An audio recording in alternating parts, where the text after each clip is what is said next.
সৰু কণমানি ছোৱালীজনী যদি আমাৰ ভাষা হৈ থাকে তেন্তে সেই ভাষাই আমাৰ মূৰৰ গৰিমা লৈ তেওঁ যিটো গীত লিখিলে আৰু তেওঁলোকৰ আটাইতকৈ উল্লেখযোগ্য এজন বীৰ জয়মতী 1682 চনত মূলা গাভৰু বছৰমানৰ আগতে জয়মতীৰ সেই মৈদামসকলক প্ৰশংসা কৰি অনেক গীত গাইছে। ভূপেন হাজৰিকাৰ শৰাইঘাটতে 17 কাগজিলে জাতি ধৰ্ম ভাষাৰণ বাক্য এই সাধাৰণ বাক্যৰ ভিতৰত থকা জীৱনকালত দুটা বস্তু দেখিলোঁ। এটা বস্তু কথা আছে বিষ্ণুপ্ৰসাদ ৰাভাৰ গীতত নানান কথা আছে।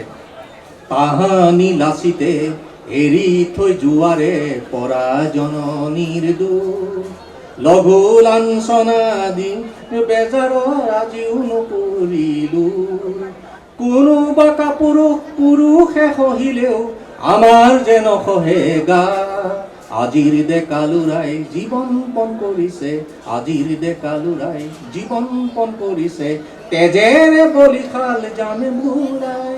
এই লাচিতৰ উদ্দীপনা আৰু জাতীয় প্ৰেমৰ মাটি প্ৰেমৰ যিটো উকমুকনি সেই উকমুকনিৰ শব্দ সম্ভাৰক তুলি তালি এই গীতটো গোৱা হৈছে।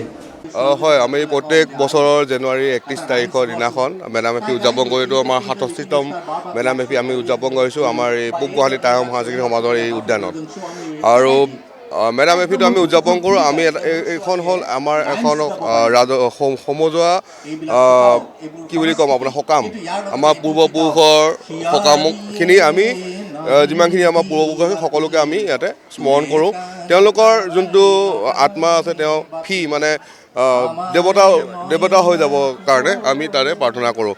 আৰু আপোনালোকে দেখিব পাইছে আমি পতাকা উত্তোলন অলৰেডি হৈ গৈছে ৰাতিপুৱা সময়ত। আমাৰ মৈদাম তৰ্পণ হৈ গ'ল, পূজা ভাগ খুব সুকলমে হৈ গ'ল। এতিয়া আমাৰ মুকলি সভা হৈ আছে। মুকলি সভাত আপোনালোকে দেখিব পাইছে বহুতো গুণী জ্ঞানী মানুহ আহিছে ইয়াতে আমাৰ মুকলি সভাত। কিৰণ গগৈ ডাঙৰীয়া আছে, ইয়াতে আপোনাৰ অনন্ত সিং বগলা ছাৰ আছে, আমাৰ এইবাৰ president Satyen Gogoi sir ex-IGP তেখেতে আমাৰ প্ৰেচিডেণ্ট হিচাপে আছে, আমাৰ হেৰি আছে কিৰণ গগৈ ছাৰো আছে, এনেকৈ কৰি বহুতখিনি আমাৰ মানুহ আহিছে।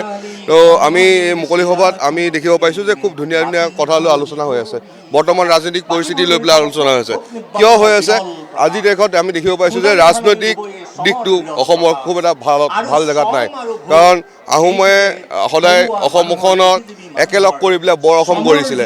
এই বৰ অসমখন যেন টুকুৰা টুকুৰি অসম কৰি পেলাইছে বৰ্তমান এই পলিটিকেল এজেণ্ডা লৈ পেলাই যেন গোটেই অসমৰ মানুহক যেন ভাগ কৰি পেলাইছে। এনেকুৱা আমাৰ লাহে লাহে উপলব্ধি হোৱা আৰম্ভ হৈছে।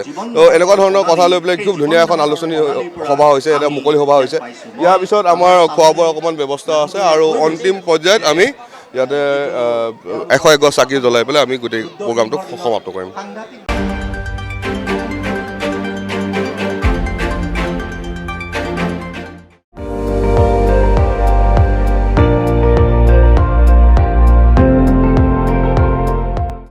আপুনি চাই আছে ND24 সৰ্বশ্ৰেষ্ঠ নহয় সৰ্বোত্তমৰ দৌৰত।